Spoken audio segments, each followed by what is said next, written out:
The day my husband David told me I was financially worthless and that he was leaving me for someone who could contribute to a real future was the day I realized love means nothing when money talks. I sat in our modest kitchen, watching him pack his designer suitcase while explaining why Britney, his successful real estate agent colleague, was a better choice for building wealth. Little did he know that the woman he was calling broke had quietly built a $5 million tech consulting empire that funded the very lifestyle he thought made him superior, and that I'd been secretly supporting his failing law practice for the past 2 years without him ever knowing. Before we jump back in, tell us where you're tuning in from, and if this story touches you, make sure you're subscribed, because tomorrow I've saved something extra special for you. The morning everything unraveled started like any other Tuesday in our small suburban home in Millfield Heights. I was sitting at my laptop at the kitchen table, coffee growing cold beside me as I reviewed quarterly reports for my consulting firm, when David walked in wearing his most expensive suit, the charcoal Armani I'd anonymously helped him afford through a carefully orchestrated bonus from his law firm that was actually my money. "Still playing on your computer, I see," he said, his tone carrying that familiar note of condescension that had been growing stronger over the past few months. He adjusted his silk tie, the one that cost more than most people's weekly grocery budget, and checked his reflection in the chrome surface of our refrigerator. I looked up from my screen where I'd been analyzing a proposal from a Fortune 500 company wanting to hire my consulting firm for a 7-figure digital transformation project. "Just working," I replied simply, closing the laptop. It was easier than explaining what I actually did for a living, easier than watching his eyes glaze over when I tried to discuss enterprise software solutions or data analytics platforms. "Working," he repeated with a bitter laugh. "Yasmin, we need to talk about your situation. This whole freelance thing you're doing, it's not sustainable. My situation." As if my carefully built business empire was some kind of problem to be solved. I'd been hearing variations of this conversation for months now, ever since David started spending more time with his colleagues at McCullen & Associates, the mid-tier law firm where he worked as a junior partner. More specifically, ever since he'd started working closely with Britney Gideon, their top-performing real estate attorney who drove a BMW and lived in the upscale Riverside district. "What do you mean, not sustainable?" I asked, genuinely curious about where this was heading. From my perspective, my business had never been more sustainable. We were tracking toward $8 million in revenue this year, with recurring contracts that provided steady income streams and a client waiting list that stretched 6 months out. David sat down across from me, his expression taking on what I'd come to recognize as his serious lawyer face, the one he used when he wanted to sound authoritative and final. "Look, I've been thinking about our future, about what we're building together. And honestly, this freelance computer stuff you do, it's not building anything real. Computer stuff. 5 years of building relationships with major corporations, developing proprietary software solutions, and creating systems that saved companies millions of dollars, and he called it computer stuff."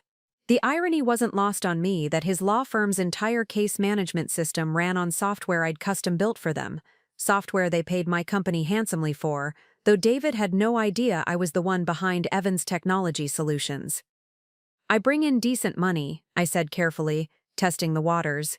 Decent was an understatement of epic proportions, but I'd learned early in our marriage that David's ego couldn't handle the truth about my income. When we'd first moved in together 3 years ago, I'd made the mistake of mentioning a particularly good month where I'd earned more than his annual salary. The argument that followed had lasted for days, ending only when I promised to be more sensitive about discussing my work. "Decent money from what, though?" He leaned forward, his voice taking on the patient tone he used with difficult clients. "You sit at this table all day in your pajamas, typing on your laptop. There's no office, no colleagues, no real structure. How is that a career?" I glanced down at my outfit.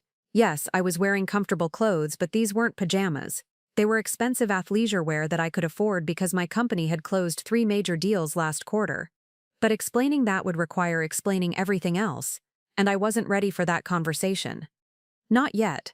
It pays our bills," I pointed out, which was technically true, though dramatically insufficient in describing how my income had not only paid our bills but also quietly subsidized David's lifestyle in ways he'd never suspected. "Does it, though?" David's tone sharpened. "Because I've been looking at our finances, Yasmin, really looking at them, and the numbers don't add up." A chill ran down my spine. David had always been content to let me handle our household finances. claiming he was too busy with his legal work to manage domestic details. If he'd started digging into our accounts, there would be questions I wasn't prepared to answer. What do you mean, they don't add up? I mean, according to what you claim to make from your freelancing, we should be struggling to afford this place. But somehow we're not only making rent on this house, we're also paying for my car lease, my professional wardrobe, our dining out, vacations, all of it. Either you're lying about your income, or the money is coming from somewhere else. The accusation hung in the air between us. I felt my carefully constructed world beginning to shift, the foundation of our relationship suddenly feeling less stable than I'd thought. For 2 years, I'd been funneling money into our joint accounts through carefully orchestrated transfers, making it appear as though David's law firm was more successful than it actually was. I'd arranged for bonuses and case settlements that were actually my money, all to preserve his sense of being the primary breadwinner. Maybe you're underestimating what freelance consulting can bring in, I said weakly, knowing the excuse wouldn't hold up under scrutiny. David laughed, but there was no humor in it. Yasmin, I work with real businesses every day. I know what consultants make, especially the kind of small-time operation you're running. Computer repair and basic IT support doesn't generate the kind of money that supports our lifestyle. Computer repair, basic IT support. The words stung more than they should have. My company didn't repair computers. We architected digital ecosystems for multinational corporations. We didn't provide basic IT support. We designed proprietary algorithms that revolutionized how Fortune 500 companies manage their data infrastructure. But to David, it was all just computer stuff that I did in my pajamas. So what are you saying? I asked, though I was beginning to suspect I already knew. I'm saying something doesn't add up, and I think it's time we both faced reality about what you actually contribute to this relationship. The word contribute landed like a physical blow. Everything I'd built, everything I'd achieved, everything I'd quietly done to support our life together, and he was questioning my contribution. I looked at my husband across our kitchen table, seeing him clearly for perhaps the first time in our 3-year marriage, and I realized that the conversation I'd been dreading for months was finally about to happen. David stood up from the table, smoothing his tie with the kind of precision that had always impressed me when we first started dating. Back then, his attention to detail had seemed sophisticated, professional. Now it felt performative, like he was constantly preparing for an audience that might judge him worthy or lacking. I've been talking to some people at the firm, he continued, walking to the window that overlooked our small backyard, getting advice about financial planning, investment strategies, building real wealth for the future. The way he emphasized real wealth made my stomach tighten. I had a feeling I knew exactly who had been providing this advice, and it wasn't the senior partners at McCullen & Associates. What kind of advice? I asked, though I suspected I didn't want to hear the answer. Well, Britney has some interesting perspectives on dual-income households and financial optimization. There it was. Britney Gideon, with her perfectly blown-out hair and her BMW and her corner office that overlooked the financial district. She's built quite an impressive portfolio herself, you know. Real estate investments, stock options, retirement planning. She understands how money actually works. I felt something cold settle in my chest. And I don't understand how money works? David turned from the window, his expression almost pitying. Yasmin, you work from our kitchen table. You don't have a 401k, you don't have health insurance through an employer, you don't have any of the financial structures that create actual security. Whatever you're making from your computer work, it's not building anything lasting. The irony was so profound it almost made me laugh. My computer work had generated enough profit last year to buy 3 houses like the one we lived in. I had investment accounts David had never heard of, retirement funds that could support us both comfortably for decades, and a business valuation that placed my net worth in the millions.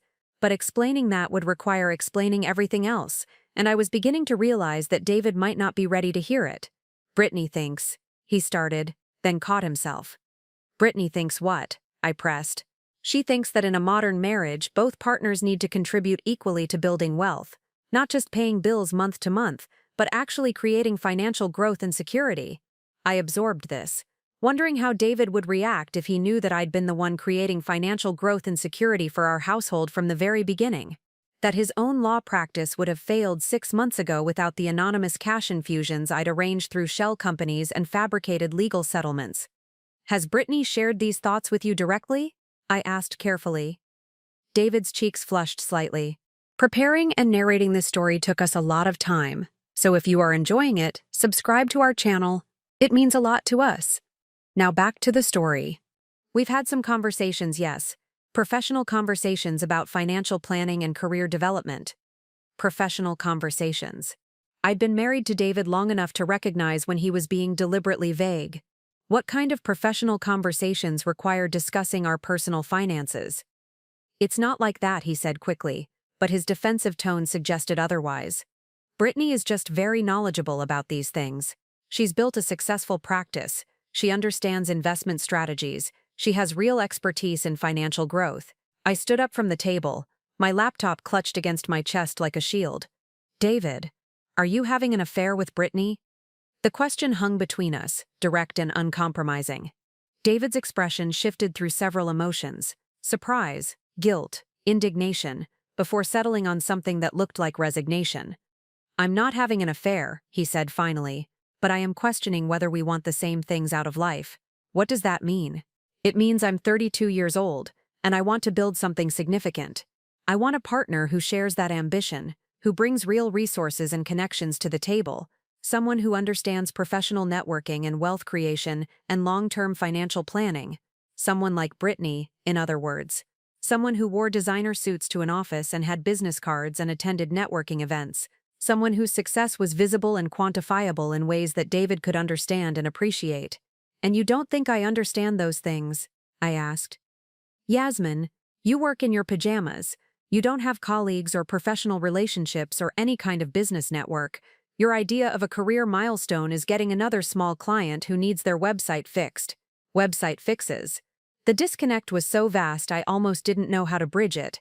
My most recent small client was a pharmaceutical company that had paid my firm $2.3 million to optimize their global supply chain management system. But David saw only what was visible to him. Me, at our kitchen table working on a laptop. What if I told you that my work was more substantial than you realize? I asked, testing the waters. How substantial could it be? David laughed, but there was an edge to it. Yasmin, I see our bank statements. I know what comes in and what goes out. Unless you're hiding money from me, your freelance work brings in maybe $40,000 or $50,000 a year. That's not substantial in terms of building real wealth. Hiding money, if he only knew. I had been hiding money, but not in the way he imagined. I'd been hiding how much I made, not how little. I'd been protecting his ego by making my success invisible, by funneling my earnings through complex financial structures that made it appear as though our comfortable lifestyle was the result of his legal work rather than my consulting empire. Maybe we should sit down and really look at our finances together, I suggested. All of them. David's expression shifted to something I couldn't quite read. Actually, that's part of what I wanted to talk to you about. I think we need to make some changes. What kind of changes? I think you need to get a real job, Yasmin. Something with steady income, benefits, professional growth opportunities. Something that contributes meaningfully to our financial future. The word real hit me like a slap. Everything I'd built, everything I'd achieved, and he was telling me to get a real job. And if I don't want to do that? David was quiet for a long moment, staring out the window again. When he finally spoke, his voice was calm and measured, like he was delivering a verdict. Then I think we need to seriously evaluate whether this marriage is working. The silence that followed David's ultimatum stretched between us like a chasm. I could hear the clock on our kitchen wall ticking, the distant hum of our neighbor's lawnmower, the sound of my own heartbeat in my ears. This was it. The moment I'd been unconsciously preparing for since the day I'd decided to keep my business success hidden from my husband. So let me understand this correctly, I said slowly, setting my laptop down on the counter with deliberate care. You're saying that unless I abandon the work I've been doing and get what you consider a real job, you want to end our marriage? David turned back to face me, and I saw something in his expression that I'd never noticed before. A coldness that seemed to have been growing beneath the surface of our relationship for months. I'm saying that I need a partner who shares my vision for building a successful life, someone who brings equal resources and professional credibility to the relationship. Equal resources, I repeated. And you've determined that I don't bring equal resources based on what, exactly? Based on reality, Yasmin. His voice was gaining confidence now, as if he'd rehearsed this conversation. I'm a partner at a respected law firm. I have a professional reputation, client relationships, earning potential that grows every year. You have what? A laptop and some freelance clients who probably pay you a few $100s here and there. The numbers were so far from reality that I almost laughed. My lowest-paying client last month had paid Evans Technology Solutions $75,000 for a basic security audit. But David's perception of my work was so fundamentally skewed that correcting him would require rebuilding his entire understanding of what I did for a living. Have you discussed our marriage with Britney? I asked instead. David's jaw tightened. My conversations with Britney are professional in nature. That's not what I asked. Yes, he admitted after a pause. We've talked about the challenges of being in a relationship where the financial contributions are significantly imbalanced. Imbalanced how? Yasmin, I make $120,000 a year at the firm. You make what? Maybe $40,000 or $50,000 from your freelancing. That's not balanced. That means I'm carrying the financial load of this relationship while you pursue a hobby. A hobby, 5 years of 18-hour days, of building client relationships across 3 continents, of developing software solutions that had revolutionized entire industries, and he called it a hobby. What did Britney suggest we do about this imbalance? I asked, my voice carefully neutral. David looked uncomfortable for the first time in our conversation. She suggested that modern relationships work best when both partners are equally ambitious and equally capable of contributing to shared financial goals. And she doesn't think I'm equally ambitious or capable. She thinks that someone who's satisfied working from their kitchen table in their pajamas might not have the drive necessary for building real wealth. I absorbed this, trying to process the fact that my husband had been discussing our marriage with another woman who had apparently concluded that I was lazy and unambitious. A woman who knew nothing about me except what David had chosen to share, which was clearly a distorted version of reality. Has Britney met me? I asked. That's not relevant. It seems relevant if she's providing advice about our relationship. David ran his hand through his hair, a gesture I recognized as frustration. Look, this isn't about Britney, this is about us, about what we want out of life. I want to buy a house in Riverside Heights, take vacations in Europe, send our future kids to private schools. I want the kind of life that requires serious financial planning and 2 real careers. Riverside Heights was where Britney lived, in one of those sprawling modern houses with 3-car garages and professionally landscaped yards. It was also a neighborhood I could afford to buy into tomorrow if I wanted to, but David had no way of knowing that. And you don't think my work could contribute to those goals? Honestly? No, I don't. His tone was becoming more confident, more certain. Freelance work is inherently unstable. You have no guaranteed income, no benefits, no clear path for growth. It's not the foundation you build a serious life on. I walked to our refrigerator and pulled out a bottle of water, partly because I was thirsty and partly because I needed a moment to think. The conversation was heading toward territory I wasn't sure I was ready to navigate. Revealing the truth about my business would change everything between us, but continuing to let him believe I was some kind of unsuccessful freelancer was becoming impossible. What kind of job do you think I should get? I asked. Something in an office, with a regular salary and benefits. Maybe administrative work at a corporate firm or customer service for a tech company. Something that uses your computer skills but provides stability. Administrative work. Customer service. I thought about the email I'd received yesterday from the CEO of a Fortune 100 company, personally thanking me for the system optimization that had saved his organization $12 million annually. I thought about the speaking engagement I'd turned down last month at a technology conference in San Francisco, where they'd offered me a $50,000 fee just to present my research. And if I did that, I said carefully, you think our marriage would improve? I think it would give us a foundation to build on, David replied. Real financial security, shared professional goals, the kind of partnership that creates lasting wealth. But what if my current work is actually more financially successful than you realize? David laughed, and the sound stung more than it should have. Yasmin, I've seen our bank account. I know what you deposit every month. Unless you're keeping secret accounts that I don't know about, your freelance work barely covers our grocery bills. Secret accounts. If only he knew how accurate that statement was, though not in the way he imagined. David, I said slowly, what if I told you that everything you think you know about my work and my income is wrong? His expression shifted to something between amusement and pity.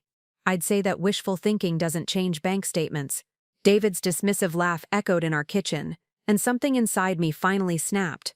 Not into anger exactly, but into a kind of crystalline clarity about the dynamics that had been shaping our marriage for 3 years. I realized that I'd been so focused on protecting his ego that I'd never stopped to consider what that protection was costing me. "You know what's interesting, David?"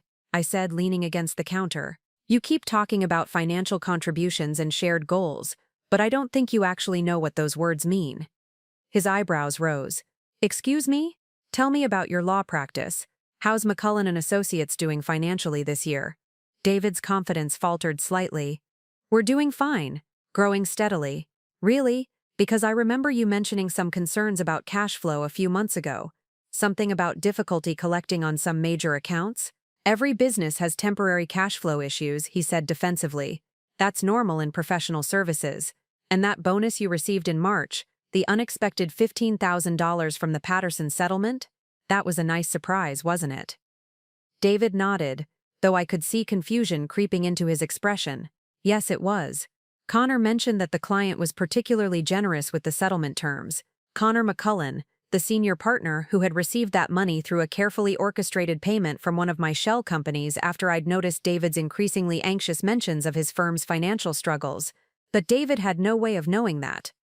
And the Riverside Industries account that came to the firm last fall, the one that needed extensive contract review and paid those substantial monthly retainers? What about it? Just curious how the firm landed such a lucrative client so suddenly." David was looking at me strangely now. "Yasmin, why are you asking about my work? These are internal firm matters." "Because I'm trying to understand how you've calculated our respective financial contributions," I replied. "You seem very confident about your income and very dismissive of mine, but I'm wondering if you have all the information you need to make that comparison." "I know exactly what I make and what you make," he said firmly. "The numbers aren't complicated." I walked to the kitchen drawer where we kept important documents and pulled out a folder I'd been maintaining for months. Bank statements, tax documents, financial records that David rarely looked at because he trusted me to handle our household finances. "Let's look at the numbers together," I suggested, spreading the papers across the kitchen table. "Since we're talking about restructuring our entire marriage based on financial contributions." David approached reluctantly, his lawyer instincts probably telling him that he was walking into some kind of trap, though he couldn't figure out what kind. "Here's your salary from McCullen and Associates," I said, pointing to his W-2 from last year. $120,000, like you said." "Right. And here are the bonuses and additional payments you received throughout the year." I laid out several deposit slips, each representing money I'd funneled into our accounts through various channels: the Patterson settlement bonus, the Riverside Industries referral fee, the year-end profit sharing, another $43,000 total. David studied the papers, nodding. "Yes, it was a good year." "It was, very good. Surprisingly good, actually, considering how worried you were about the firm's finances earlier in the year." "What are you getting at, Yasmin?" "I'm getting at the fact that your successful law career isn't quite as successful as you think it is." I pulled out another set of documents, the real financial records for McCullen and Associates that I'd obtained through my business connections. "Your firm was 3 months away from bankruptcy last winter. The only reason it survived was because of several large, unexpected clients that appeared just when the firm needed them most." David's face was growing pale. "How do you have access to the firm's financial records?" "Because one of those unexpected clients was my company," I said simply. "Evans Technology Solutions. We hired McCullen and Associates for contract review and legal consultation on several major deals." "That's impossible. I would have known if you would have known if you'd been assigned to the account. But Connor handled it personally, and I specifically requested that you not be involved to avoid any conflict of interest." David stared at the documents, his confidence crumbling as he tried to process what I was telling him. "You're saying your freelance work hired my law firm?" "I'm saying my company hired your law firm. There's a difference." "Your company?" I opened my laptop and pulled up the Evans Technology Solutions website, scrolling to the leadership page where my professional headshot appeared under the title Founder and CEO. "Evans Technology Solutions," I said, turning the screen toward him. "Founded 5 years ago, currently valued at approximately $5 million, with offices in 3 cities and contracts with more than 60 major corporations." David's mouth opened and closed without sound. He looked from the website to me and back again, as if trying to reconcile the woman he'd been married to for 3 years with the professional executive smiling from the computer screen. "This can't be real," he said finally. "It's very real. We just closed a deal last week with Morrison Industries for $1.8 million. Next month, we're starting a consulting contract with Global Dynamics that will pay us $2.4 million over 18 months. But you work from our kitchen table in your pajamas. I work from our kitchen table because I own the company and I can work wherever I want. I wear comfortable clothes because I don't need to impress anyone with my wardrobe. My work speaks for itself. David sank into a chair, still staring at the laptop screen. Why didn't you tell me? Because every time I tried to talk about my work, you dismissed it as computer stuff and changed the subject. Because when I mentioned earning good money, you got angry and accused me of making you feel inadequate. Because I thought preserving your ego was more important than getting credit for my success. $5 million, he repeated weakly. $5 million and growing. We're projecting $8 million in revenue this year, and you've been supporting our lifestyle this whole time? I've been supporting your law firm too, I said quietly. Those mysterious bonuses and unexpected clients? That was me, David. I've been keeping your career afloat for 2 years. The silence that followed my revelation was unlike anything I'd ever experienced in our marriage. David sat motionless at the kitchen table, staring at my laptop screen as if the words founder and CEO might rearrange themselves into something that made sense within his understanding of our relationship. I could practically see his mental framework crumbling in real time. You've been lying to me for 3 years, he said finally, his voice barely above a whisper. I've been protecting you for 3 years, I corrected. There's a difference. Protecting me from what? From the truth about your own insecurities. The words came out harder than I'd intended, but I was tired of cushioning every interaction to preserve his feelings. David, every time I tried to share my successes with you, you made it clear that my achievements made you uncomfortable. That's not true. Really? I pulled out my phone and scrolled through my notes app, where I'd been documenting our conversations for months without really understanding why.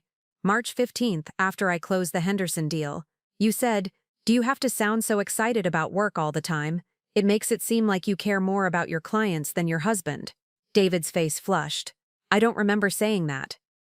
April 22nd, when I mentioned the technology conference invitation, you said, "Who would want to hear you speak at a conference? You work alone from our kitchen." May 3rd, when that article about supply chain optimization mentioned my company. Stop, David interrupted. I get it. Do you? Because I have 2 years' worth of these conversations, David.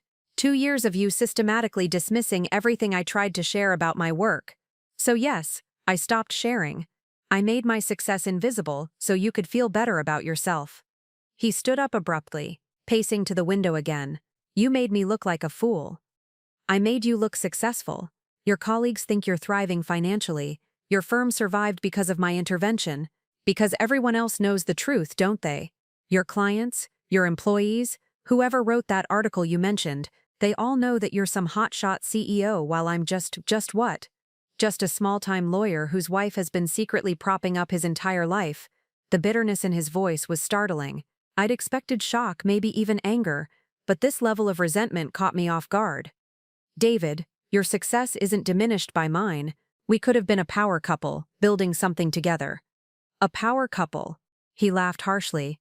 Yasmin, you've been treating me like a charity case, like some pathetic husband who needed to be managed and financially supported without his knowledge.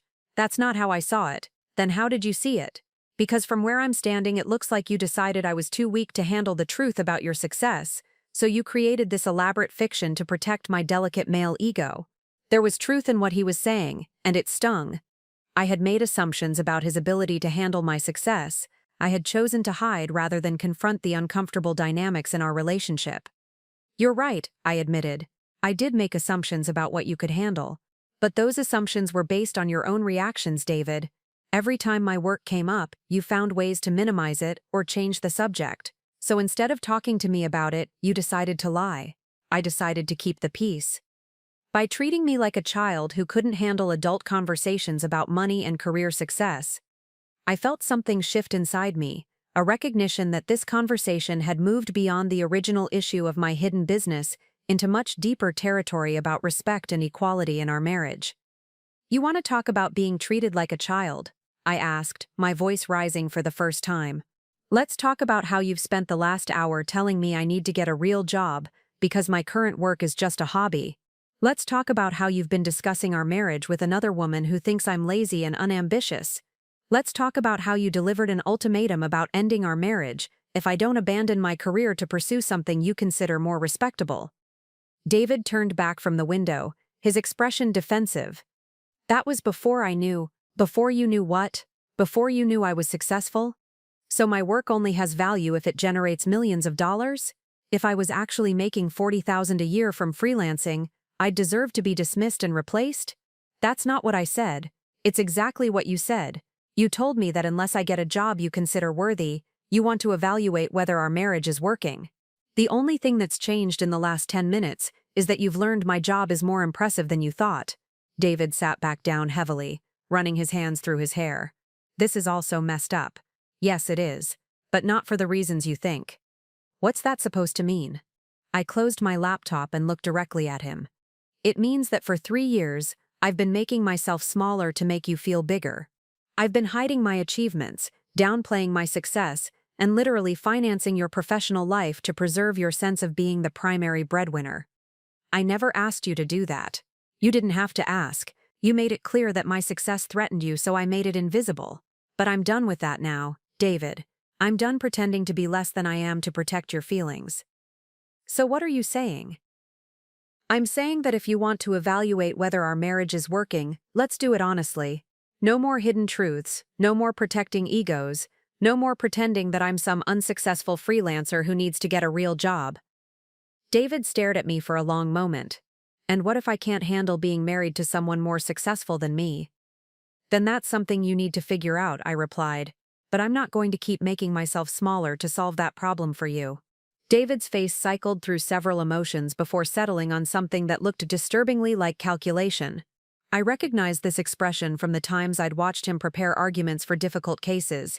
He was shifting into lawyer mode, looking for angles and leverage points. You know what this means, don't you? He said, his tone becoming cooler and more measured. If what you're saying is true, then our entire marriage has been built on deception. I prefer to think of it as built on accommodation, I replied. But I could feel the conversation taking a darker turn. Accommodation? He stood up and began pacing again, but this time his movements were more aggressive, more deliberate. Yasmin, you've been lying about fundamental aspects of our relationship. You've been manipulating our finances, interfering with my career without my knowledge, and creating a completely false narrative about our respective contributions to this household. I've been trying to preserve our marriage while building a successful business. By treating me like an incompetent child who needed to be managed. His voice was rising now, taking on the courtroom intensity he used when cross-examining hostile witnesses. Do you have any idea how humiliating this is? To find out that my wife has been secretly controlling our entire financial life while letting me believe I was supporting us. Supporting us? I felt my own anger beginning to surface. David, your take-home pay barely covered half our monthly expenses even before I started helping your firm. The only reason you thought you were supporting us is because I made sure the numbers looked that way. Exactly. You manipulated everything to create a fiction that served your purposes. What kind of person does that to someone they claim to love? The accusation hit harder than I'd expected. Someone who loves their husband enough to protect his pride at the cost of her own recognition. Don't you dare try to make this about love, David snapped. This is about control. You've been controlling our entire relationship while maintaining the illusion that I had any agency in our financial decisions.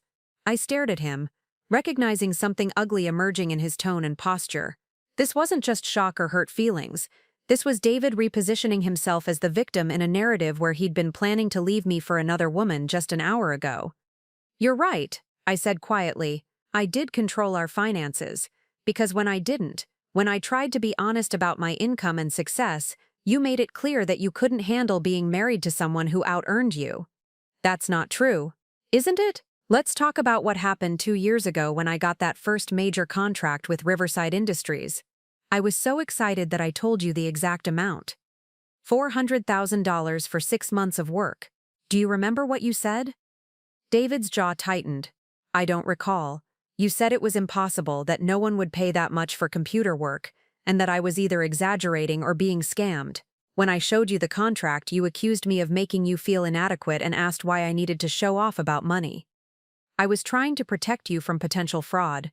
You were protecting yourself from feeling inferior, and when I kept succeeding, when the contracts kept getting bigger, You found more creative ways to dismiss what I was doing.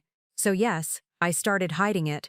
I started making my success invisible so you could feel like the successful one in our marriage. David stopped pacing and turned to face me directly. And now you think you can just reveal all of this and expect everything to go back to normal? I don't expect anything to go back to normal. Normal wasn't working. Normal was working fine until you decided to blow everything up with your dramatic revelations. I felt something cold settle in my stomach. David, normal was you planning to leave me for another woman because you thought I was financially worthless. I wasn't planning to leave you for Britney. Then what exactly were you planning? He was quiet for a moment, and I could see him weighing his words carefully. I was planning to give you an opportunity to step up and become the kind of partner I need for my future. The kind of partner you need. Yes, someone who shares my professional ambitions, who can contribute meaningfully to building wealth, who understands how to move in successful social circles. Someone like Britney. Britney is an example of the kind of professional woman who understands these things. Yes. I felt a laugh bubble up from somewhere deep and bitter. David, do you realize what you just said? You were going to leave me unless I became more like the woman you're having an affair with. I'm not having an affair. Then what do you call spending months discussing our marriage with another woman who's convinced you that your wife is a liability to your future success? David's face flushed red. I call it getting perspective from someone who understands professional achievement and financial planning. And what does Britney think you should do now that you know the truth about my professional achievement? The question hung in the air between us, and I saw something flicker in David's expression that confirmed what I was beginning to suspect. You've already told her, haven't you? I said. You've already discussed this revelation with Britney. I haven't told her anything specific, but you've talked to her about our conversation today. David's silence was answer enough. When? I pressed. When did you talk to her about this? I may have mentioned that you'd made some claims about your business being more successful than I'd realized. You called her. While I was upstairs getting dressed after our conversation, you called Britney and told her about my company. I needed to talk to someone who could help me process what this means for our future. The betrayal was so complete, so immediate, that I almost couldn't process it. Within hours of learning the truth about my success, David had shared that information with the woman he'd been considering leaving me for. What did she say? I asked, my voice deadly calm. She said that this changes some things but not the fundamental compatibility issues in our marriage. Compatibility issues. She thinks that someone who's been capable of this level of deception might not be trustworthy in other areas of the relationship. The weight of David's betrayal settled over me like a heavy blanket. Not only had he immediately shared my private business information with another woman, but Britney had somehow managed to twist my years of financial sacrifice into evidence that I was untrustworthy. The irony was so profound it took my breath away. Let me tell you a story, David, I said, settling back into my chair with the calm that comes after a certain threshold of hurt has been crossed. Let me tell you about what really happened over the past 3 years while you thought you were building a successful legal career. Yasmin, I don't think... No, you're going to listen. Because if Britney thinks I'm untrustworthy, she should probably know exactly what I've been doing behind the scenes to keep your career afloat. I opened my laptop again and pulled up a folder I'd never intended to show him. Detailed financial records, email chains, and bank transfers that told the real story of our marriage. It started in our first year together, I began. Remember when you got that job at McCullen & Associates? You were so proud, so excited about your future in law. What you didn't know was that the firm was already struggling financially. Connor McCullen had overextended on office rent and equipment leases, and they were hemorrhaging clients to larger firms. David's expression was skeptical. How could you possibly know that? Because 3 months into your employment there, Connor approached my company for help. Not knowing I was married to you, he hired Evans Technology Solutions to modernize their case management system and help them streamline operations to reduce costs. I pulled up the original contract, showing David the signature and letterhead. $200,000 for a complete digital overhaul. That contract saved the firm from bankruptcy. That's impossible. I would have known about a major technology upgrade. You did know about it, you just didn't know who provided it. Remember the new computer system that got installed that fall? The case management software that made everything so much more efficient? That was my design, my team's implementation. David stared at the screen, and I could see recognition dawning. The system we still use now? The same one. But that was just the beginning. I scrolled through more documents, 6 months later, when the firm was still struggling to attract high-paying clients, I arranged for Riverside Industries to hire them for legal services. Riverside Industries was already our client.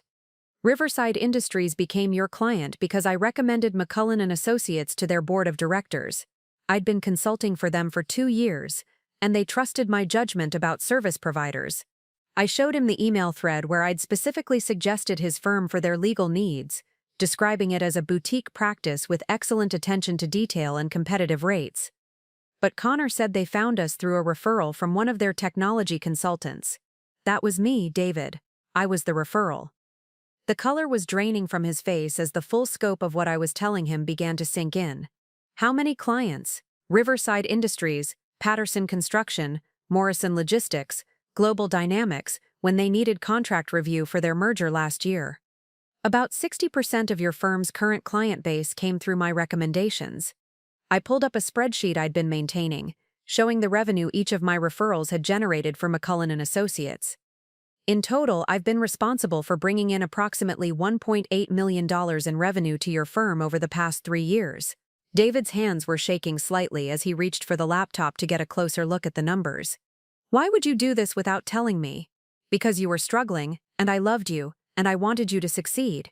But I also knew that if you found out your success was connected to my business relationships, it would devastate your pride. So you let me believe I was building my own career. You were building your own career. You did excellent work for all those clients. You earned their respect and trust through your legal expertise. I just opened the doors. David sat back in his chair, staring at the ceiling. Jesus, Yasmin, do you realize what this means?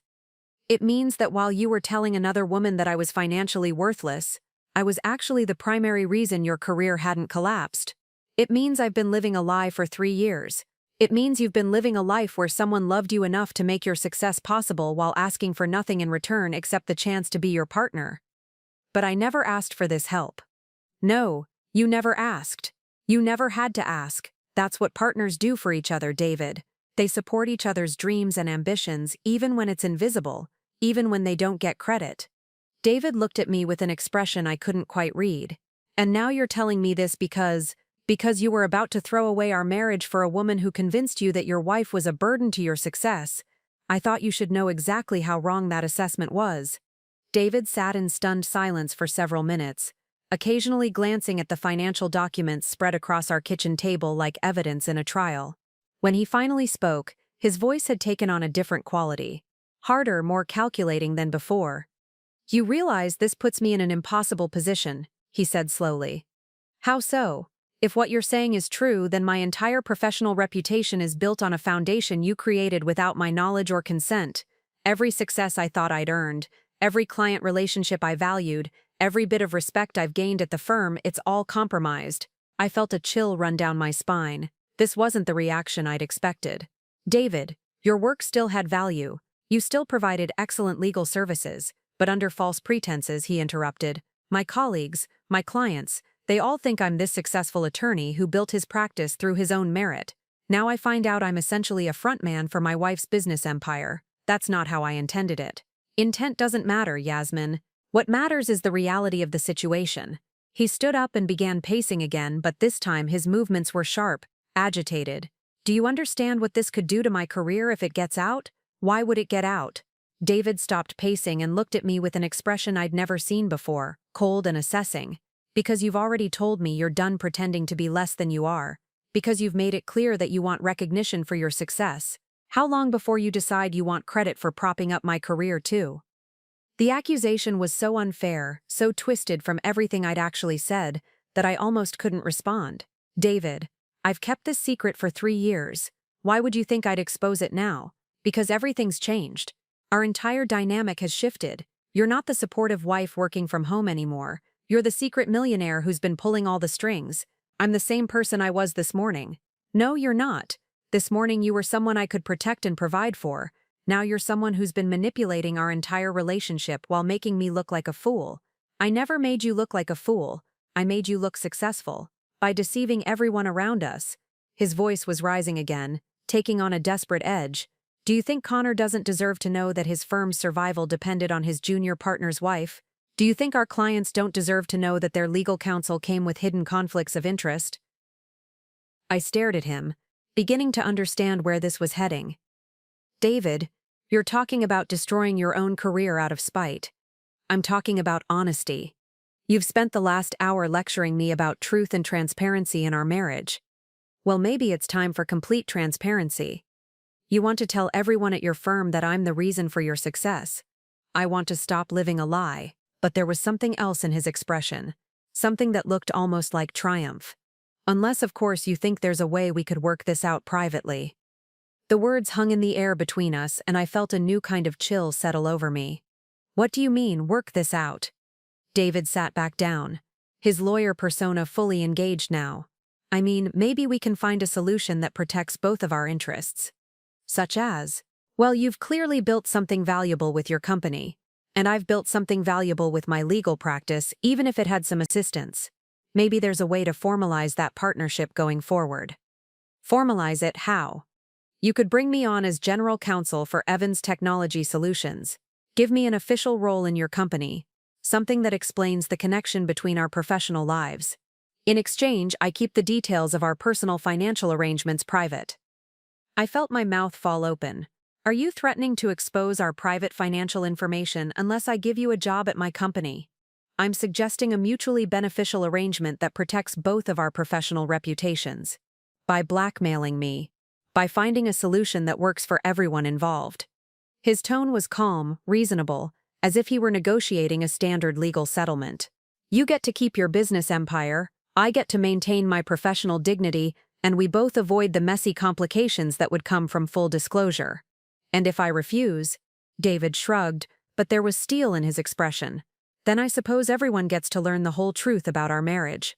Connor, the clients, our friends, maybe even some of your business contacts. After all, you're the one who said you're done with deception.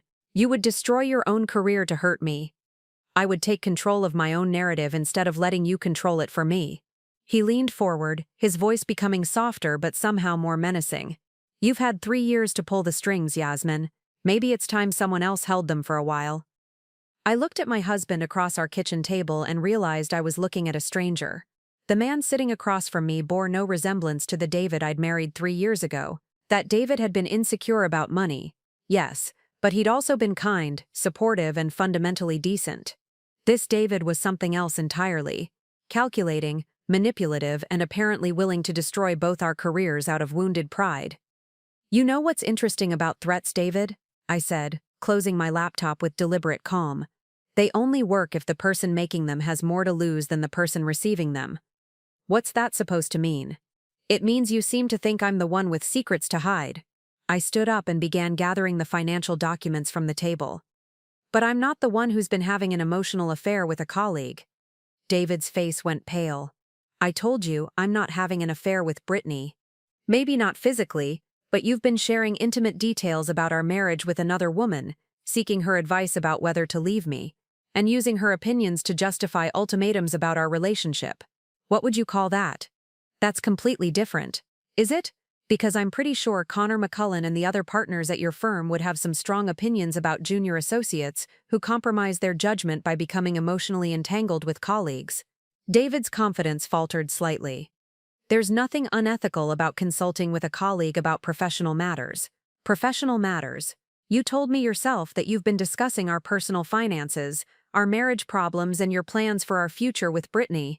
That's not professional consultation, that's emotional intimacy.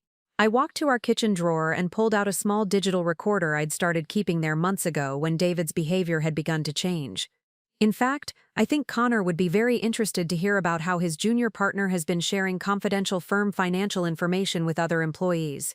What are you talking about? You told Britney about my company hiring the firm, didn't you? You shared details about client contracts and revenue figures to explain how your wife might be more successful than she appeared. That's a violation of attorney-client privilege, David. David's face went from pale to ashen. I didn't share anything specific. You shared enough for her to form opinions about my business practices and their impact on your career, which means you violated confidentiality agreements to justify your personal relationship problems to another woman. I set the recorder on the table between us. So let's talk about mutually assured destruction, shall we? You think you can threaten to expose my financial support of your career? Fine, but I can expose your ethical violations and emotional affair with equal effectiveness. You're bluffing. Am I? David, I built a multi-million-dollar company by being 3 steps ahead of everyone else. Do you really think I've been walking into this marriage blindly for the past year while your behavior became increasingly erratic? I pulled out my phone and scrolled to a folder labeled Insurance. Text messages between you and Britney discussing our relationship, emails where you share details about our finances, call logs showing 2-hour conversations at times when you told me you were working late. David's hands were visibly shaking now. You've been monitoring my communications? I've been protecting myself from exactly this scenario. The scenario where my husband decides that destroying our marriage is preferable to admitting he was wrong about his wife's capabilities. This is insane. You're talking about ruining both our careers over a misunderstanding. No, I'm talking about defending myself against a man who just tried to blackmail me into giving him a job. I sat back down, my voice becoming deadly quiet. Here's what's actually going to happen, David.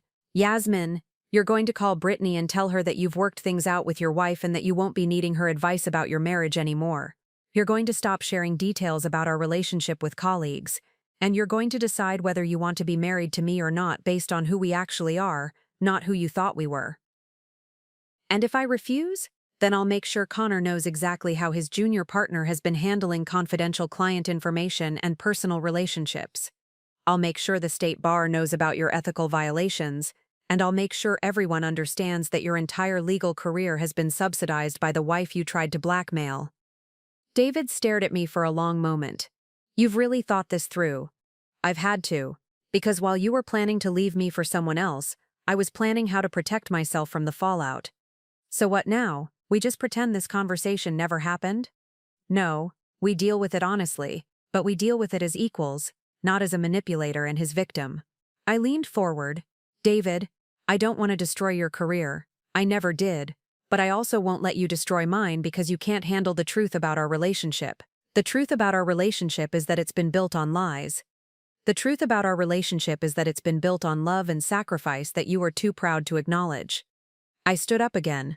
But if you can't see the difference, then maybe Britney was right about our compatibility issues.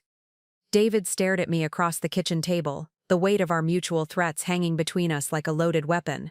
For several minutes, neither of us spoke. I could see him calculating, weighing his options, trying to find an angle that would give him some measure of control over a situation that had spiraled far beyond his expectations. You know what the worst part is, he said finally, his voice barely above a whisper. What?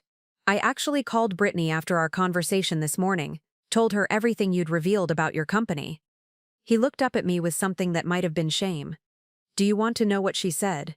I waited, not trusting myself to speak.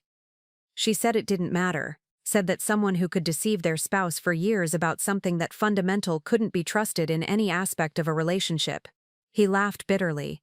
She said I should demand a full audit of your business to make sure you weren't hiding debts or legal problems too. The audacity took my breath away. She wanted you to audit my business? She said that level of deception indicated deeper character flaws, that I should protect myself financially before considering any kind of reconciliation. Protect yourself from what, exactly? From being financially responsible for any business debts or legal liabilities you might be hiding. David's voice was becoming steadier, as if repeating Britney's words gave him confidence. She pointed out that if you could hide a $5 million company, you could just as easily be hiding $5 million in debt.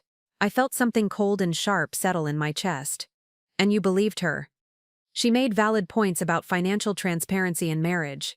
David, do you hear yourself right now? You're taking advice about our marriage from a woman who wants to see it fail. A woman who has a vested interest in convincing you that your wife is untrustworthy. Britney doesn't have a vested interest in anything except giving me objective advice. Britney wants to sleep with you. The words exploded out of me with more force than I'd intended. She wants you to leave me so she can have you for herself. How is that objective? David's face flushed red. That's not, she's never indicated. Oh, come on. David, are you really that naive?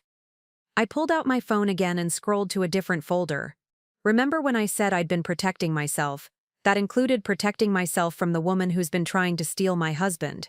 I showed him the screenshots of Britney's social media posts from the past 6 months.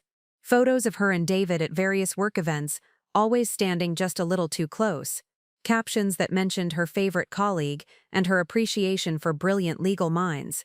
Comments on David's professional achievements that went well beyond appropriate workplace support. She's been positioning herself as your ideal professional partner for months, I continued.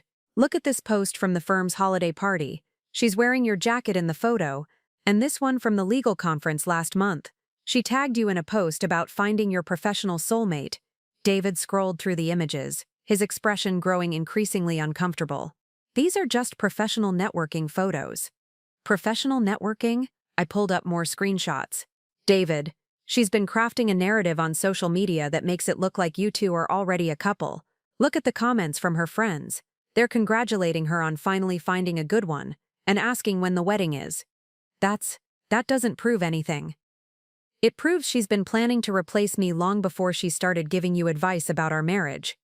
I set the phone down between us, and now she's convinced you to demand financial audits and question my character, all while positioning herself as the trustworthy alternative. David was quiet for a long moment, staring at the photos. Even if that's true, it doesn't change the fact that you've been lying to me for years. No, it doesn't. But it does change the context of why I felt the need to protect our marriage from outside interference. I leaned back in my chair. David, I kept my success quiet because every time I tried to share it, you made it clear that it threatened your sense of self-worth. But I never tried to undermine your confidence or manipulate you into leaving me for someone else. So what do you want from me now? I want you to make a choice based on truth instead of manipulation. I gestured toward my laptop. You know who I really am now. You know what I've built, what I've contributed to our relationship, and what I've sacrificed to protect your pride. You also know that another woman has been systematically trying to convince you that your wife is your enemy. And now you get to decide what matters more, your wounded ego, or the possibility of building something real together. I stood up and closed my laptop. But you're going to make that decision without Britney's input, and you're going to make it honestly. What if I can't get past the deception? Then you can't. But at least you'll be making that choice based on the full truth instead of someone else's agenda. David looked at me for a long moment, and I saw something shift in his expression, the first crack in the defensive wall he'd built around himself. I don't know how to process any of this, Yasmin. Then take time to process it, but do it alone. David sat in silence for what felt like an eternity, occasionally glancing at the social media screenshots spread between us. I could see the internal struggle playing out across his features, the gradual recognition that he'd been manipulated, warring with his wounded pride over my hidden success. I need to ask you something, he said finally, his voice quieter than it had been all morning, and I need you to be completely honest. Okay. Did you ever love me, or was I just some kind of project to you, someone you could control and manage while building your empire? The question hit me like a physical blow. How can you even ask me that? Because I don't know what's real anymore, Yasmin.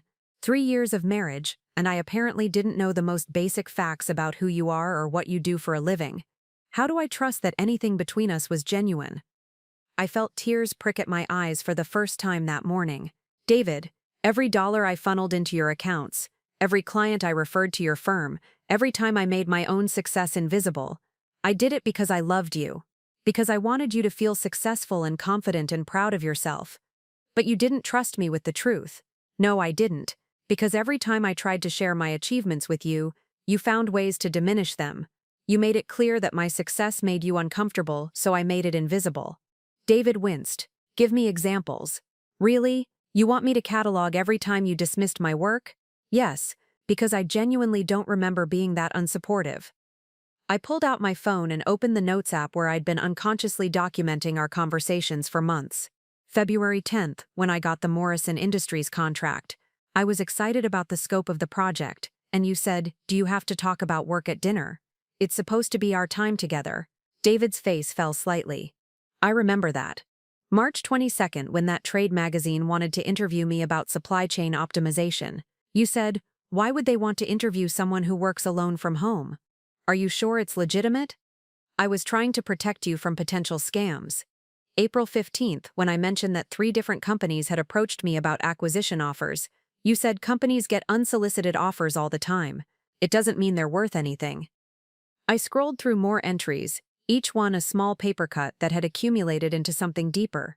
May 3rd, when you found that article that mentioned Evans Technology Solutions as an industry innovator, you read the whole thing and never once connected it to my work, even though I'd tried to tell you about those innovations months earlier. Because you never told me your company was called Evans Technology Solutions. Because every time I tried to explain what I actually did, you changed the subject or found ways to minimize it. You made it clear that you didn't want to hear about my work, so I stopped sharing. David was quiet for a moment, staring at my phone. That's not how I intended to come across. Tint doesn't matter as much as impact, David. The impact was that I learned to hide my professional life to preserve your sense of being the successful one in our marriage. So you decided I was too fragile to handle the truth about your success. I decided our marriage was more important than getting credit for my achievements. I set my phone down. David, I've spent 3 years watching you struggle with confidence at work, seeing how much your professional identity mattered to your sense of self-worth. When I had the opportunity to help without you knowing, it seemed like the loving thing to do. By treating me like a charity case, by treating you like a partner whose success mattered to me. I leaned forward. David, successful people help each other behind the scenes all the time. The difference is that most of them are honest about it. Then why weren't you honest about it? Because you made honesty impossible. The words came out sharper than I'd intended.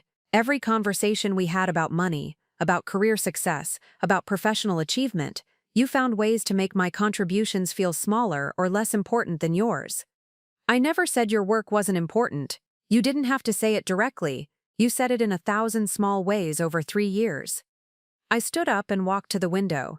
David, do you remember the conversation we had 6 months ago about buying a house? Vaguely.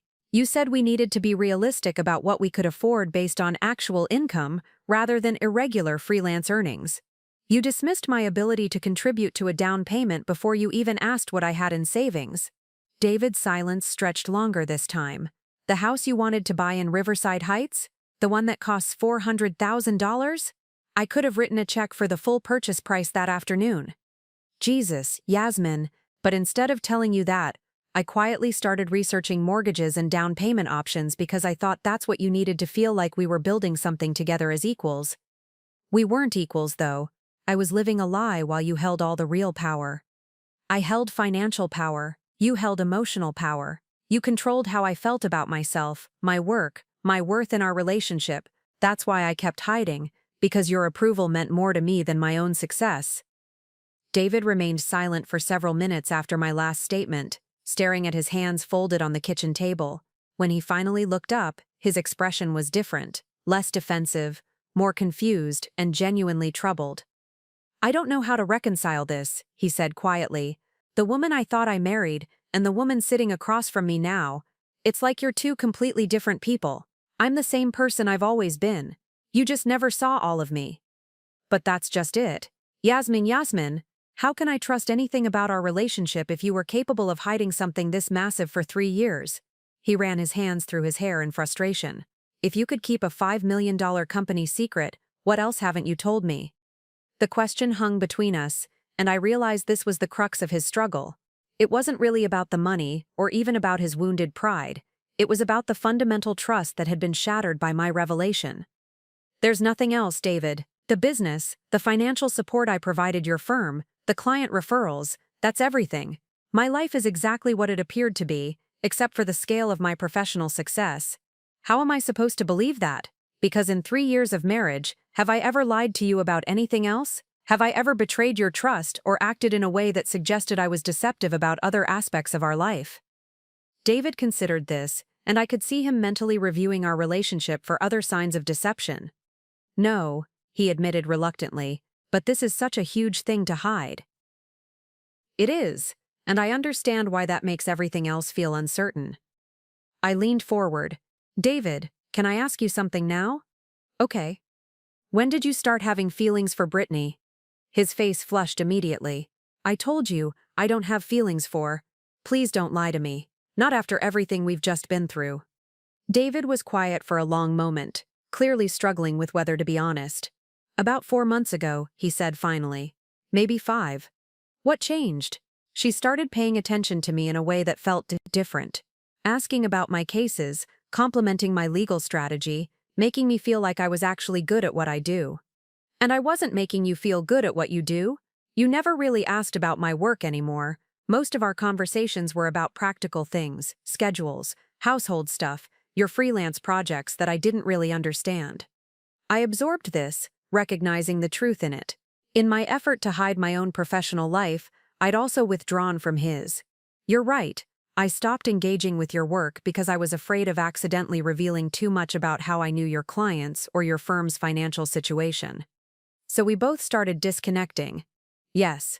But David, you responded to that disconnection by developing feelings for another woman. I responded by working harder to support your career behind the scenes. David winced. When you put it like that, it sounds pretty damning. I'm not trying to make you feel guilty.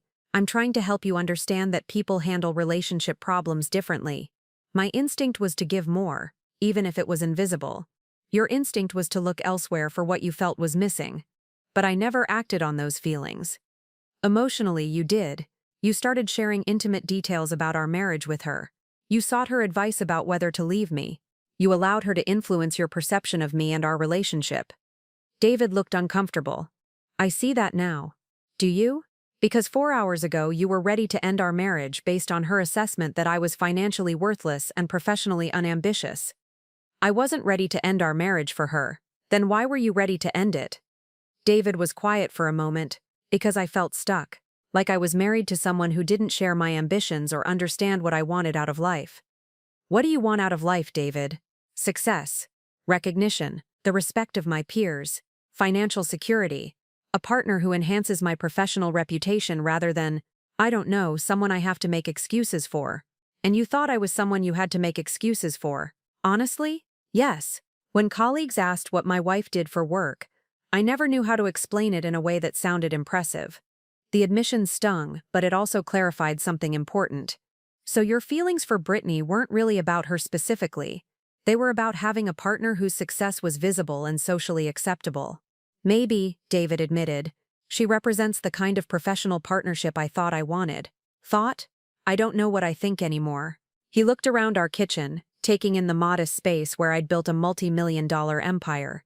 Everything I believed about our relationship, about you, about myself, it's all been turned upside down. That must be terrifying. It is. But it's also, he paused, searching for the right word, humbling. To realize how wrong I was about someone I've lived with for 3 years. Wrong about me, or wrong about what success looks like. David met my eyes for the first time in our conversation that felt truly honest. Both, David's admission hung in the air between us, and for the first time all morning, I felt like I was talking to my husband rather than a stranger. The defensive posturing had dropped, replaced by something more vulnerable and genuine. So where does that leave us? I asked quietly. I honestly don't know. David leaned back in his chair, looking exhausted.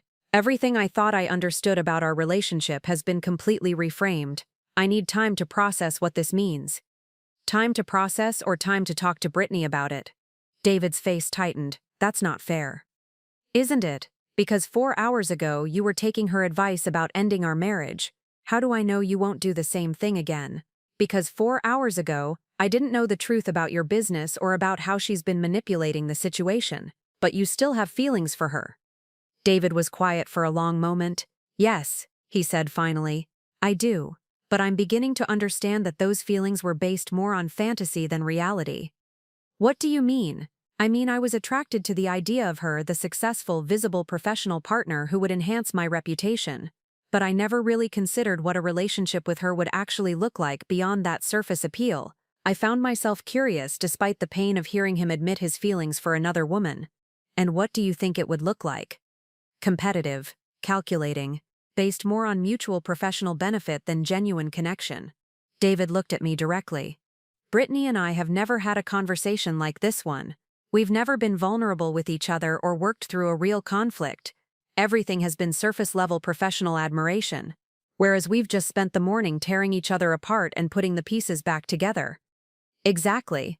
And despite how painful this has been, I feel like I'm seeing you clearly for the first time in years. I felt a small flicker of hope, but I was afraid to trust it. What do you see? Someone who's incredibly accomplished but humble about it.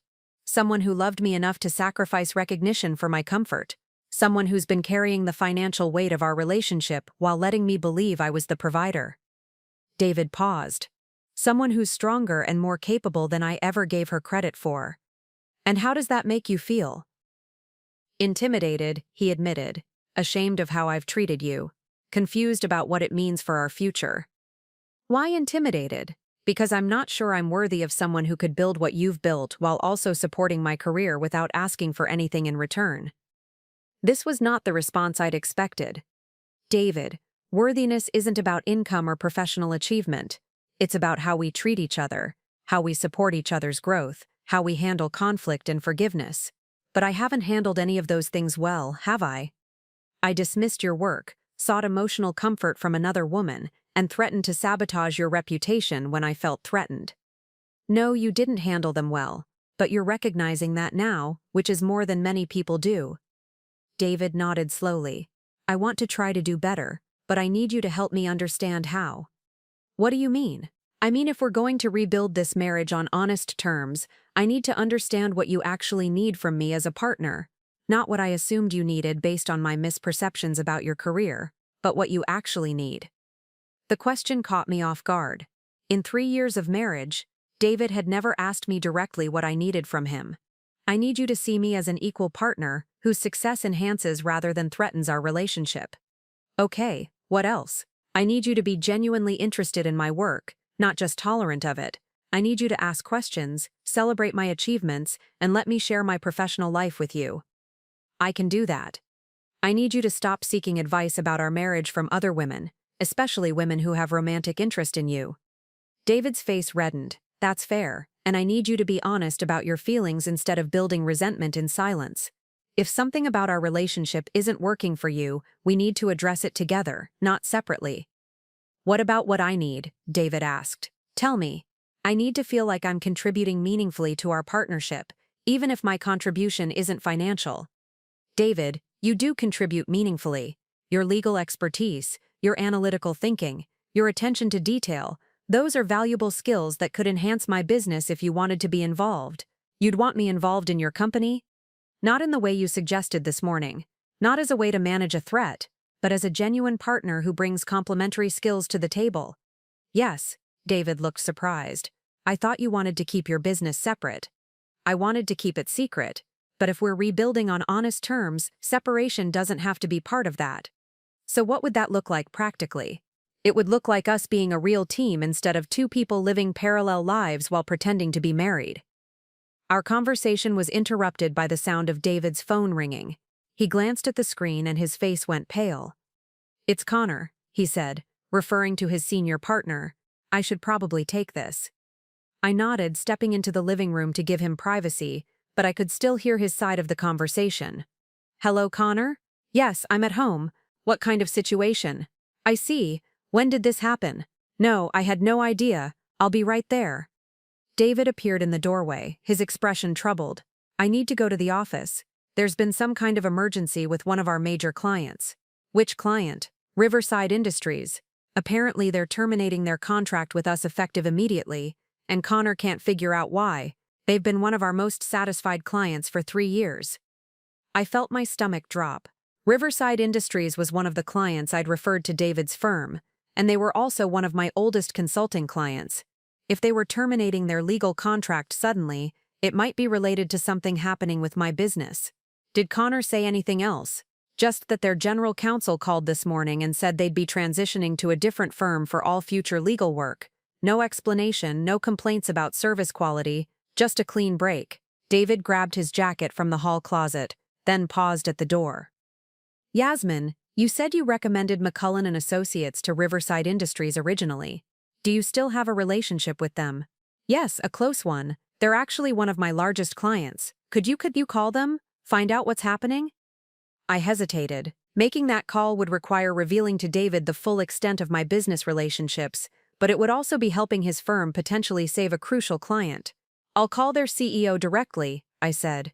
Give me 10 minutes. David left for the office, and I immediately dialed George Reed, Riverside Industries' chief executive officer, whom I'd worked with for 4 years on various technology initiatives. Yasmin, George's voice was warm when he answered. Perfect timing. I was just thinking about you. George, I need to ask you about something. Did you terminate your legal services contract with McCullen and Associates this morning? There was a pause. Yes, we did. Why? Because my husband works there, and I'm the one who originally recommended the firm to you 3 years ago. Your husband works at McCullen and Associates. George sounded surprised. You never mentioned that. It's a long story. But George, they're excellent attorneys. Connor McCullen is devastated about losing your account. What happened? Nothing happened with their legal work. They've been fantastic. But we received some concerning information this morning about potential conflicts of interest within the firm. My blood ran cold. What kind of information? Someone called our legal department and suggested that one of McCullen's junior partners might be compromising client confidentiality by sharing case information with outside parties for personal reasons. I closed my eyes, immediately understanding what had happened. Who called you? A woman named Britney Gideon. She said she was an attorney who felt obligated to report potential ethical violations she'd witnessed. The room seemed to spin around me. Britney hadn't just been manipulating David. She'd been actively sabotaging his career while positioning herself as the ethical alternative. George, I need you to know that whatever Britney Gideon told you is not accurate. She's been trying to interfere in my marriage and has been spreading false information about my husband's professional conduct. That's a serious allegation, Yasmin. It's a serious situation. David has never violated client confidentiality or compromised his professional ethics in any way. Britney Gideon has been manipulating information to damage his reputation. George was quiet for a moment. What do you want me to do? I want you to give McCullen and Associates a chance to address your concerns directly before making any final decisions. And I want you to know that if you're looking for legal representation you can trust completely, Connor McCullen and his team are among the most ethical attorneys I've ever worked with. Including your husband? Especially my husband. After I hung up with George, I immediately called David. Connor's office, he answered tersely. David, it's me. Don't say anything, just listen. Britney Gideon called Riverside Industries this morning and told them you were violating client confidentiality. She's trying to destroy your career. The silence on the other end of the line stretched so long I thought the call had dropped. David, I'm here. Connor's standing right next to me. Put me on speaker. Yasmin, I don't think. David, put me on speaker. Connor needs to hear this directly from me. I heard David explain to Connor who I was. Then the line shifted to speakerphone. Mrs. Evans, this is Connor McCullen. I understand you have information about why Riverside Industries terminated our contract? Mr. McCullen, I'm the CEO of Evans Technology Solutions. I've been Riverside's primary technology consultant for 4 years, and I'm the one who originally recommended your firm to them. I just spoke with their CEO, and I can assure you that their decision was based on false information provided by someone with a personal vendetta against my husband. False information. Information suggesting that David had violated client confidentiality, which is categorically untrue. The person who provided this information has been trying to interfere in our marriage and damage David's career for her own purposes. Connor's voice was sharp when he responded. Do you know who provided this information? Britney Gideon. The silence that followed was deafening. The silence in Connor's office was broken by what sounded like papers being shuffled. Then Connor's voice, tight with controlled anger. Mrs. Evans, are you certain about this information? Absolutely certain. George Reed, Riverside's CEO, told me directly that Britney Gideon called their legal department this morning claiming to report ethical violations. I can provide you with his contact information so you can verify this yourself. That won't be necessary. I believe you. Connor's tone had shifted to something coldly professional. David, I need you to step out of my office for a moment while I make some calls. I heard David's voice, shaky and uncertain. Connor, I swear I never. David, I know you didn't violate any confidentiality agreements, but I need to handle this situation with Miss Gideon immediately. After David left Connor's office, Connor's voice came back on the line, more direct than before. Mrs. Evans, I need to ask you some questions, and I need completely honest answers, of course. How long have you known about the financial struggles our firm has faced over the past few years? I took a deep breath, realizing that full transparency was now unavoidable. Since you first hired my company 3 years ago for technology consulting, you were very open about the firm's cash flow issues during our initial meetings, and the referrals you provided, Riverside, Patterson Construction, Morrison Logistics, those were genuine business referrals, completely genuine. I've worked with all of those companies for years, and I recommended your firm because I knew you provided excellent legal services at competitive rates. But you also knew it would benefit your husband's career. Yes, I did. But Connor, every referral I made was based on genuine professional relationships and my honest assessment of your firm's capabilities. I never recommended McCullen and Associates to a client who wouldn't benefit from your services. Connor was quiet for a moment. And your husband knew nothing about your business relationships with these clients? Nothing. I kept my professional life completely separate from his because I was concerned about potential conflicts of interest, both real and perceived. Mrs. Evans, I need you to understand something. What Britney Gideon did this morning, calling our clients with false allegations, that's not just unethical behavior, it's potentially criminal interference with business relationships. What are you going to do? I'm going to call George Reed myself and clarify the situation. I'm going to contact the state bar about Miss Gideon's conduct, and I'm going to have a very serious conversation with her about her future at this firm. Connor, I said carefully, I think you should also know that Britney has been having inappropriate conversations with David about our marriage. She's been positioning herself as his advisor about whether he should leave me. That explains a great deal about David's behavior over the past few months, Connor said grimly. Mrs. Evans, I want to be very clear about something. Your husband is one of the most ethical attorneys I've ever worked with. His legal work has been exemplary, and his conduct with clients has been beyond reproach. Thank you for saying that. I'm not saying it to be kind. I'm saying it because it's true, and because what Miss Gideon attempted to do today could have destroyed the career of an innocent man. 20 minutes later, David called me back. Yasmin, I don't know how to thank you. You don't need to thank me. I was protecting the truth. Connor fired Britney, effective immediately. He's also contacted the state bar to report her conduct, and he's personally calling all our major clients to clarify that the allegations against me were false. How are you feeling? Honestly, relieved and ashamed and grateful. David's voice was thick with emotion. Yasmin, if you hadn't intervened, she would have destroyed my career today. David, you need to understand something. This was never about protecting you from the consequences of something you did wrong. This was about protecting you from someone who was actively trying to harm you. I know that now, and I also know that you saved my career for the second time, first by building it up behind the scenes, and now by defending it when it was under attack. What did Connor say about everything else? About my business relationships with your clients? He said he's grateful for the referrals, that they've been some of the firm's best client relationships, and that he'd be honored to continue working with companies you recommend. David paused. He also said he'd like to meet with you about potentially formalizing a business relationship between Evans Technology Solutions and McCullen and Associates.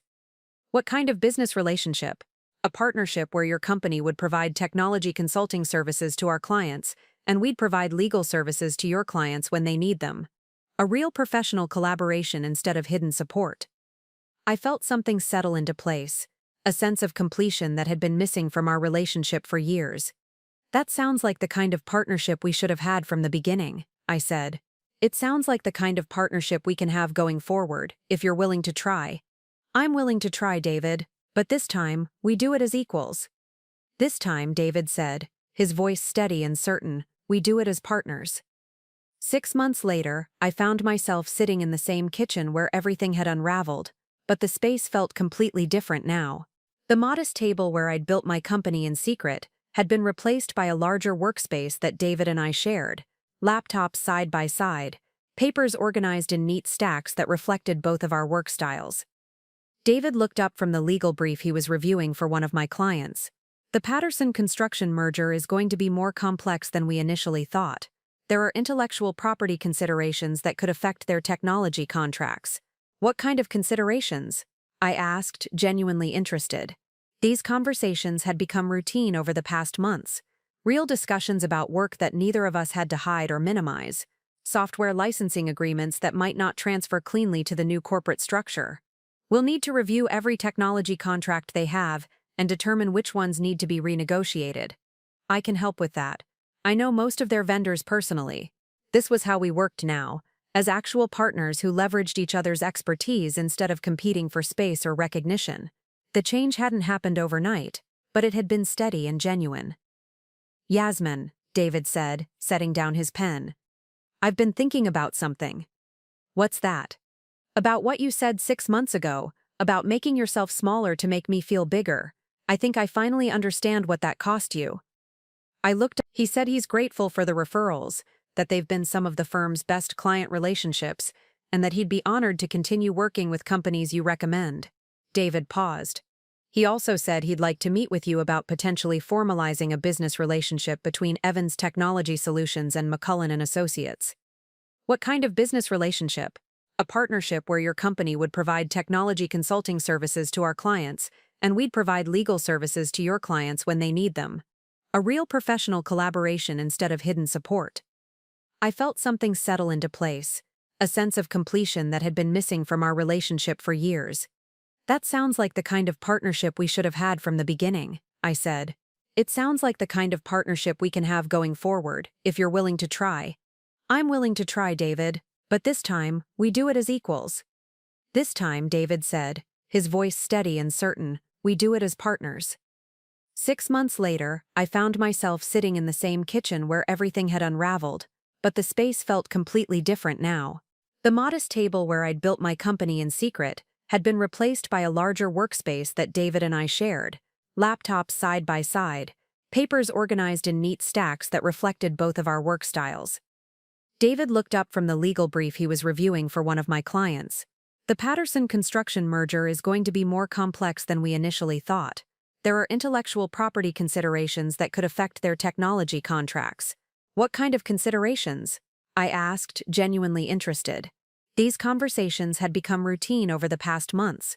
Real discussions about work that neither of us had to hide or minimize. Software licensing agreements that might not transfer cleanly to the new corporate structure. We'll need to review every technology contract they have and determine which ones need to be renegotiated. I can help with that. I know most of their vendors personally. This was how we worked now, as actual partners who leveraged each other's expertise instead of competing for space or recognition. The change hadn't happened overnight, but it had been steady and genuine. Yasmin, David said, setting down his pen. I've been thinking about something. What's that? About what you said 6 months ago, about making yourself smaller to make me feel bigger. I think I finally understand what that cost you. I looked up from my laptop. These conversations still happened occasionally. Moments when David would process another layer of what our relationship had been like before the truth came out. What do you mean? I mean, I've been watching you work over the past few months, seeing how you interact with clients, how you solve problems, how you lead your team. You're incredibly talented and confident in your professional life. Okay. But for 3 years you hid all of that from me. You made yourself smaller, not just financially, but intellectually, creatively, professionally. You dumbed down your conversations, minimized your achievements, and pretended to be less capable than you actually are. I nodded. It became a habit. It must have been exhausting. It was. But I thought it was necessary to preserve our marriage. David was quiet for a moment. I've been wondering what would have happened if I'd reacted differently when you first tried to share your success with me, if I'd celebrated your achievements instead of feeling threatened by them. We'll never know. But we can make sure it doesn't happen again. David reached across the table and took my hand. I want you to promise me something. What? Promise me that you'll never make yourself smaller for me again. Not professionally, not intellectually, not in any way. Even if my ego gets bruised, even if I need time to adjust to new information. Promise me you'll be Up next, you've got 2 more standout stories right on your screen. If this one hit the mark, you won't want to pass these up. Just click and check them out. And don't forget to subscribe and turn on the notification bell so you don't miss any upload from us.